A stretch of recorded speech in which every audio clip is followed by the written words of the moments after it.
আর একটা ব্যাপার আছে, সেটাও একটু বুঝে বলা দরকার। সেটা হলো, এই যে আমাদের মাথার ফ্যান ঘোরে, এই ফ্যানটা আপনি সুইচটা অফ করা দেওয়ার সাথে সাথে ফ্যানটা থেমে যাবে?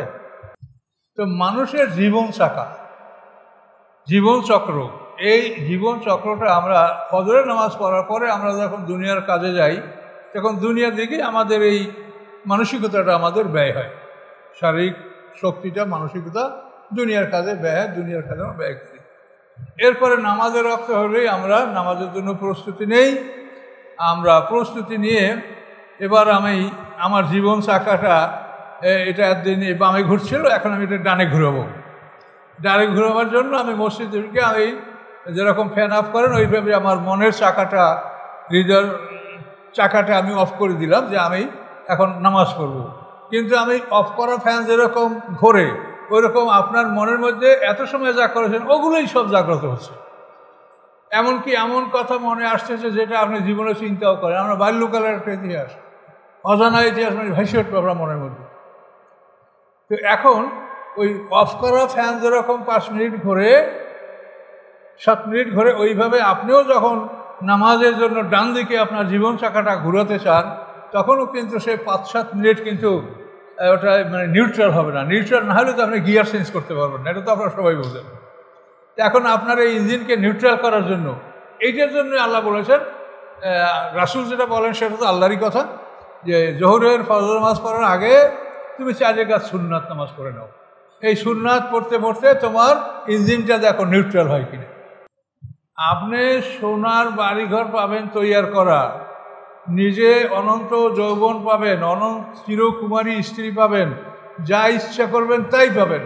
এমন একটা জীবনের জন্য আপনি কতটুকু সময় ব্যয় করছেন, কত অর্থ ব্যয় করছেন, এটা আল্লাহর কাছে আপনাকে হিসাব দিতে হবে। আউযু বিল্লাহি মিনাশ শাইতানির রাজীম। বিসমিল্লাহির রহমানির রহিম। উতলু মা উহিয়া ইলাইকা মিনাল কিতাব ওয়াকিমিস সালাতা ইন্নাস সালাতা তানহা আনিল ফাহশাই ওয়াল মুনকার ওয়ালা যিকরুল্লাহি আকবার আল্লাহু ইয়ালামু মা তাসনাউন। আয়াতের তর্জমা।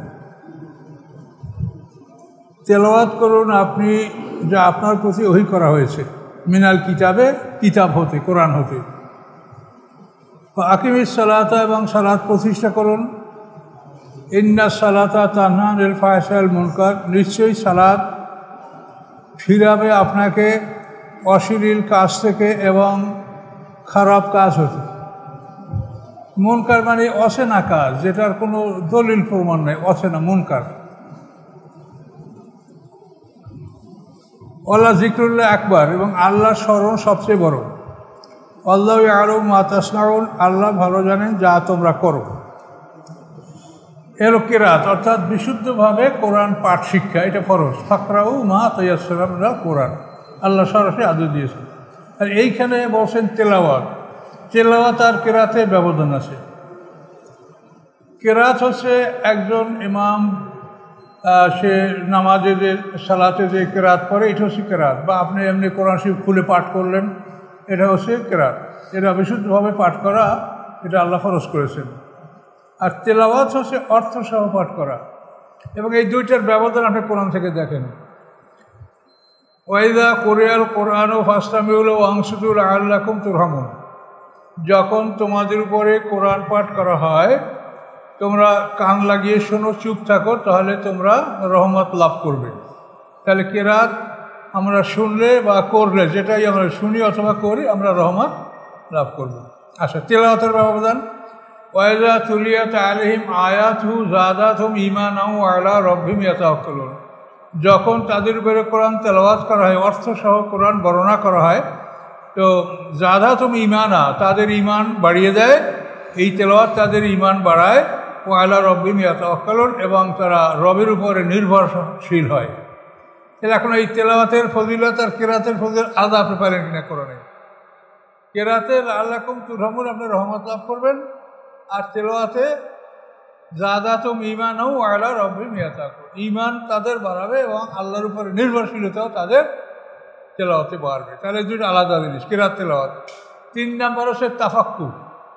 এখানে আল্লাহ বলছেন সূরা তাওবার মধ্যে, ফালাউলা নাফারা মিন কুল্লি ফিরকাতিন মিনহুম তায়ফাতুন লিয়াতাফাক্কাহু ফিদ্দীন ওয়া লিয়ুনযিরু কওমাহুম ইযা রাজাউ ইলাইহিম লাআল্লাহুম ইয়াহযারুন। এতে আল্লাহ বলেছেন যে সমস্ত মানুষ যেন যুদ্ধের উদ্দেশ্যে চলে না যায়। প্রত্যেক বড়দল থেকে ছোট্ট একটা দল তারা যেন মদিনে অবস্থান করে, যে আমি কি আল্লাহর কাছ থেকে নূতন নূতন আদেশ নিষেধ লাভ করছি এগুলি যেন তারা জানতে পারে। এগুলি নিয়ে তারা গভীর জ্ঞান অর্জন করবে এবং তাদের জাতি যখন যুদ্ধ থেকে ফেরত আসবে তো এরা তাদেরকে সতর্ক করবে এবং তারা সতর্কতা অবলম্বন করবে। তিনটা এটা কোরআন শিক্ষার আমরা তিনটা স্তর, যেটা কোরআন থেকে প্রমাণিত আল্লাহর কোরআনের আদেশ। কোরআনের কেরাত শিখতে হবে, তেলাওয়াত শিখতে হবে এবং গভীর জ্ঞান অর্জন করতে হবে। তো কেরাত শিক্ষাটা হলো ফরজ আইন, মানে সবাইকেই শিখতে হবে। আর তেলাওয়াতটা অবশ্যই একটু মানে অন্তত বহু লোকে যদি এলেম না শেখে তার তো সমাজে সত্য প্রতিষ্ঠা হবে না। কাজে কেরাত একবার ওয়ান টু অল সবাইকে শিখতে হবে। আর তেলাওয়াত হয়তো আলেম হওয়া এটা যাদের পক্ষে সম্ভব তারা হবে। আর তাফাক্কুর হলো তার চাইতে উপরে, এটা মানে সমাজে কিছু সংখ্যক লোক এমন হবে যারা গভীর জ্ঞান অর্জন করবে এবং সেই গভীর জ্ঞান অর্জন করার ফলে তারা শরীয়তের মাসলা মাসায়েল ফতুয়া ফরায়েজ এই কোরআনের মাধ্যমে তারা দিতে সক্ষম হবে। তো এইটা হবে ফরজে কিফায়া। আর প্রথম দুইটা ফরজের আইনের পর্যায়ে, কিন্তু ওটার থেকে এইটা একটু ঢিলা আসে, যে যেহেতু সবাই অর্থসহ কোরআন বোঝার যোগ্যতা তো রাখে না, কাজে যে যোগ্যতা রাখে তার জন্য এটা করতে হবে। আপনি বিএ পাস করছেন, বিদেশি ভাষা শিখেছেন, আপনি কোরআন শিখতে পারবেন না, এটা কি আল্লাহর কাছে আপনি নিজেই বলেন, তাহলে আপনি কি আল্লাহর কাছে এই প্রশ্নে আপনি জিতবেন? যে তুমি কি করে বিএ পাস করলে, তুমি তো সেখানে তুমি কত কিছু শিখতে হয়েছে তোমাকে, আর তুমি কোরআন ওই 10 বছর বয়সে পাঠ করা শিখছো, আর 60 বছর বয়সে তুমি একটা সূরার অর্থ জানো না, তাহলে তোমার কি বিচার হওয়া উচিত? এগুলো কিন্তু আমাদের জীবনের সামনে আসবে। প্রশ্নপত্র আপনার এই কোরআনে যা আছে এগুলোই প্রশ্ন করা হবে, এর বাইরে না। এটা আপনাকে দেওয়া হয়েছে যে এইটা যা আসে তুমি এটাকে ভালো করে পড়ো, শেখো, বোঝো, আমল করো। তাহলে এখানে আমরা 3টা জিনিস পেলাম: কেরাত, তেলাওয়াত, তাফাক্কুর। বিশুদ্ধভাবে পাঠ শিখন, অর্থসহ কোরআন শিখন, তৃতীয় হলো গভীর জ্ঞান অর্জন করা। এই 3টে স্তরে আল্লাহ কোরআন আমাদেরকে শিখতে বলেছেন। এরপরে সালাত প্রতিষ্ঠা করতে বলেছেন। তো এই সালাতের উপকারিতা হলো ইন্না সালাতা তানহা আনিল ফাহশাই মুনকার, নামাজ মানুষকে ফিরাবে, নিষেধ করবে কি থেকে? অশ্লীল কাজ থেকে এবং গর্হিত কাজ থেকে, পাপের কাজ থেকে। নামাজের আরবি হলো সলাৎ। সলাৎ শব্দটার মূল ধাতু হলো সলিউন। সলিউন শব্দের অর্থ হলো বাঁকা কাঠ আগুনে সেক দিয়া সোজা করা। শব্দটার এই অর্থ সলিউন। এই সলিউন থেকে সালাত শব্দটা নেওয়া হয়েছে, অর্থাৎ বাঁকা মানুষগুলি এই নামাজের কারণে সোজা হবে, আস্তে আস্তে হবে। কিন্তু ঔষধে অ্যাকশন করতে হলে ভেজাল মুক্ত ঔষধ খাইতে হবে, কিন্তু তাহলে কিন্তু আপনি ঔষধের উপকার পাবেন না। কাজে নামাজ পড়ার জন্য আপনাকে যে সূরা, কেরাত, তসবিহগুলি আছে এগুলি কিন্তু আমরা বিশুদ্ধ হইতে হবে। এগুলি যদি ভেজাল হয় তাহলে আপনি কিন্তু উপকারটা পাবেন না। ডাক্তার আপনাকে বলছে যে তুমি রুই মাছের মাথা ঝোল খাবে 1 সপ্তাহ, তা তোমার যে লো প্রেশার, শরীর রক্ত করে সেরে যাবে। কিন্তু এই রুই মাছের মাথা পাক করে এখানে আসলে সব ভালো করে ধুইতে হবে। ধোয়ার পরে তারপর পাক করার জন্য তেল, লবণ, মশলা, হলুদ, মরিচ বিশুদ্ধ হইতে হবে। কিন্তু আপনি যদি ধোয়ার ক্ষেত্রে ত্রুটি করেন, অর্থাৎ তার উজুরেই ঠিক হয় নাই, গোসলই ঠিক হয় নাই, ধোয়ার ক্ষেত্রে যদি ত্রুটি করেন, তারপর তার যে কম্পোনেন্টসগুলি যেগুলি মিলে তরকারিটা আপনি তৈরি করবেন, সেখানে লবণের জায়গায় যদি অন্য কিছু দেন, পটাশ সার দেন, হলুদের জায়গায় যদি আপনি ইটের গুঁড়ি দেন, মরিচের জায়গায় যদি অন্য কিছু দেন, এর দিয়ে যদি পাক করেন, তো এই খাবার খেলে আপনাকে স্বাস্থ্য ভালো হবে? এখন আমরা নামাজের যে বিষয়গুলি আছে এগুলি আমাদের ভালো করে শিখতে হবে। আপনি সোনার বাড়িঘর পাবেন তৈয়ার করা, নিজে অনন্ত যৌবন পাবেন, অনন্ত চিরকুমারী স্ত্রী পাবেন, যা ইচ্ছা করবেন তাই পাবেন, এমন একটা জীবনের জন্য আপনি কতটুকু সময় ব্যয় করছেন, কত অর্থ ব্যয় করছেন, এটা আল্লাহর কাছে আপনাকে হিসাব দিতে হবে। কাজে আল্লাহ দুনিয়া আখরাত দুটারই কল্যাণ চাইতে বলেছেন, রব্বানা আতিনা ফিদ দুনিয়া হাসানাতা ওয়া ফিল আখিরাতি হাসানাতা। এখন যদি দুনিয়ায় যদি আপনি সব কিছু সময়টা সব দুনিয়ার পিছনে ব্যয় করেন, তা আপনি পরকালের পিছনে আপনি কিভাবে চলবেন? কাজে এটা এখন থেকে অন্তত যাদের ভুল হয়েছে, যারা আগে বোঝেন নাই, এখন থেকে সময়টা ভালোভাবেই বাকি সময়টা পরকালের জন্য কাটান এবং আল্লাহর কাছে মাফ চান, আল্লাহ ক্ষমাশীল। মানুষ প্রথমতেই সবাই অলি আল্লাহ হয়ে থাকে না। যৌবনকালে প্রথম বয়সে মানুষের ভুলভ্রান্তি প্রায় অধিকাংশ লোকেরই হয়ে থাকে, কিন্তু বয়স হওয়ার সাথে সাথে মানুষের সেগুলি পরিবর্তন আসা এটা দরকার। এবং আসলে মানুষের মনের মধ্যেও বলে যে আমি এই বয়সে কী করবো, আমার কী করা উচিত। এই জন্য এইসব বিষয়গুলি আপনারা সতর্ক থাকেন, যে আল্লাহর কোরআন সব কথাগুলো বলে দিয়েছে। তা আপনাকে নামাজে খারাপ কাজ থেকে ফিরাবে, এটার শর্ত হলো যে আপনি বিশুদ্ধভাবে নামাজটা আপনি পড়বেন এবং সম্ভব হলে জামাতে নামাজ পড়বেন, বিনা ওজরে জামাত তরক করবেন না। আর একটা ব্যাপার আছে, সেটাও একটু বুঝে বলা দরকার। সেটা হলো এই যে আমাদের মাথার ফ্যান ঘোরে, এই ফ্যানটা আপনি সুইচটা অফ করা দেওয়ার সাথে সাথে ফ্যানটা থেমে যাবে, 2-3 মিনিট ঘুরবে। আর যদি খুব স্পিডের ফ্যান হয় তাহলে 5 মিনিট ঘুরবে। বড় বড় জাহাজের ফ্যান ওই রকম যে হয়, যেটা আপনি বুঝতেই পারবেন না যে ফ্যান অফ করার পরে সে তারপর অনেক সময় ধরে ঘুরতে থাকবে। তো মানুষের জীবন চাকা, জীবন চক্র, এই জীবন চক্রটা আমরা ফজরের নামাজ পড়ার পরে আমরা যখন দুনিয়ার কাজে যাই, তখন দুনিয়ার দিকে আমাদের এই মানসিকতাটা আমাদের ব্যয় হয়। শারীরিক শক্তিটা, মানসিকতা দুনিয়ার কাজে ব্যয় হয়, দুনিয়ার কাজে আমরা ব্যয় করি। এরপরে নামাজের রক্ত হলেই আমরা নামাজের জন্য প্রস্তুতি নেই। আমরা প্রস্তুতি নিয়ে এবার আমি আমার জীবন চাকাটা এটা একদিন বামে ঘুরছিল, এখন আমি এটা ডানে ঘুরাবো। ডানে ঘুরাবার জন্য আমি মসজিদে ঢুকে আমি যেরকম ফ্যান অফ করেন ওইভাবে আমার মনের চাকাটা, হৃদয়ের চাকাটা আমি অফ করে দিলাম যে আমি এখন নামাজ পড়ব। কিন্তু আমি অফ করা ফ্যান যেরকম ঘোরে ওই রকম আপনার মনের মধ্যে এত সময় যা করেছেন ওগুলোই সব জাগ্রত হচ্ছে।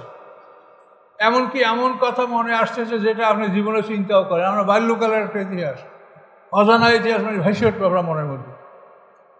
তো এখন ওই অফ করা ফ্যান যেরকম 5 মিনিট ঘোরে, 7 মিনিট ঘোরে, ওইভাবে আপনিও যখন নামাজের জন্য ডান দিকে আপনার জীবন চাকাটা ঘুরাতে চান, তখনও কিন্তু সে 5-7 মিনিট কিন্তু ওটা মানে নিউট্রাল হবে না। নিউট্রাল না হলে তো আপনি গিয়ার চেঞ্জ করতে পারবেন না, এটা তো আপনারা সবাই বোঝেন। এখন আপনার এই ইঞ্জিনকে নিউট্রাল করার জন্য, এইটার জন্য আল্লাহ বলেছেন, রাসূল যেটা বলেন সেটা তো আল্লাহরই কথা, যে জোহরের ফজর নামাজ পড়ার আগে তুমি 4 রাকাত সুন্নাত নামাজ পড়ে নাও। এই সুন্নাত পড়তে পড়তে তোমার ইঞ্জিনটা দেখো নিউট্রাল হয় কিনা।